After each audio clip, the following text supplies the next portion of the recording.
तो 1 मई से 18 प्लस यानी कि 18 साल से ऊपर वालों को वैक्सीन लगेगा।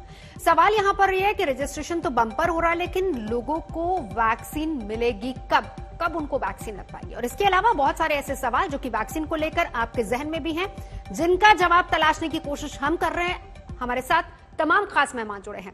डॉक्टर अरविंद, अगर सरल भाषा में मैं एक सवाल आपसे करूं जो कि आजकल कॉमन सब लोग कर रहे हैं कि हमने तो पहला डोज ले लिया फिर भी हम आरटीपीसीआर पॉजिटिव आ गए, कुछ लोग कह रहे हैं हमने तो दोनों डोज ले लिए फिर भी हम पॉजिटिव हो गए, क्या इसका जवाब होगा?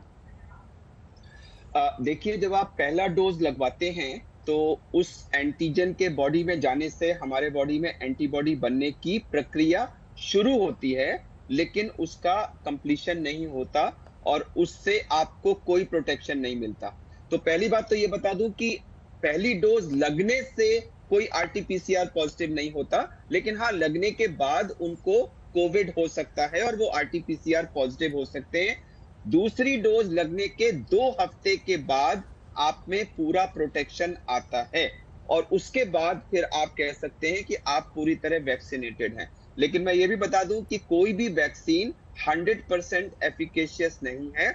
जो कोवैक्सीन और कोविशील्ड हैं, उनकी करीब 70-75% एफिकेसी है, यानी कि 100 लोगों को अगर दोनों डोज वैक्सीन की लगी हैं और उसके 2 हफ्ते के बाद वो सारे 100 लोग एक्सपोज हुए तो उसमें से शायद 70 को इन्फेक्शन नहीं होगा, लेकिन 30 के आसपास लोगों को फिर भी इन्फेक्शन होगा। लेकिन एक बहुत बड़ा डिफरेंस है जो फेज 3 ट्रायल्स में दोनों वैक्सीन के दिखा है कि ये जो 30% है जिनको वैक्सीन के बाद भी इन्फेक्शन होता है, इन लोगों में डिजीज माइल्ड होती है, उनको lung involvement, serious involvement, ICU की जरूरत, वेंटिलेटर की जरूरत नहीं होती और इस ग्रुप में मृत्यु की संभावना ना के बराबर है।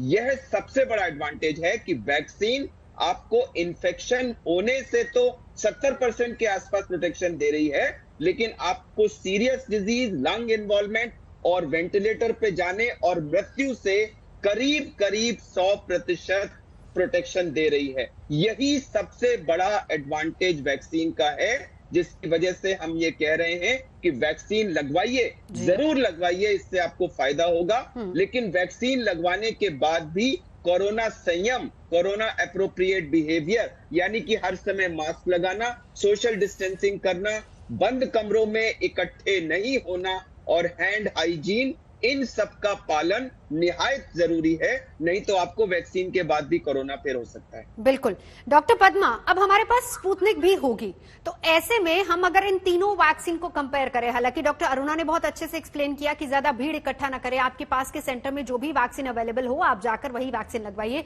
लेकिन अब स्पुतनिक यानी कि विदेशी वैक्सीन को लेकर भी लोगों के जहन में सवाल होंगे। हो सकता है, पर ये जैसे डॉक्टर अरुणा ने कहा, we don't have a choice and ये सारे के सारे नवजोत जी सारे के सारे फर्स्ट जनरेशन वैक्सीन कहते हैं। तो आगे आगे सालों में इसका भी परिवर्तन होगा, हमारा सेकेंड एंड थर्ड जनरेशन, जिसमें बूस्टर डोज, जैसे आपको पता है ना, फ्लू वैक्सीन लगती है हर साल लगता है और वो जो है वो चेंज होके आता है हर साल के लिए, इस तरह ये भी शायद हो जाएगा। तो फर्स्ट जनरेशन वैक्सीन में चॉइस लेना जरूरी नहीं है, जो आपके पास अवेलेबल है, don't wait for the best vaccine to manifest, ASAP लगवा लीजिएगा। स्पुतनिक वी हो एंड कोविशील्ड, दोनों भी एडिनोवायरस वेक्टर के जरिए, वो जो प्लेटफॉर्म वेरी सिमिलर है। कोवैक्सिन ये जो है इनएक्टिवेटेड वायरस होल विरियन के जरिए है, तो ये दोनों प्लेटफॉर्म्स अलग है, पर स्पुतनिक वी और कोविशील्ड बहुत करीब एक ही प्लेटफॉर्म जैसा है, तो ये बहुत ज्यादा डिफरेंस नहीं है। ये जब आ जाएगा ये बहुत ही अच्छी तरह इस्तेमाल हो सकता है।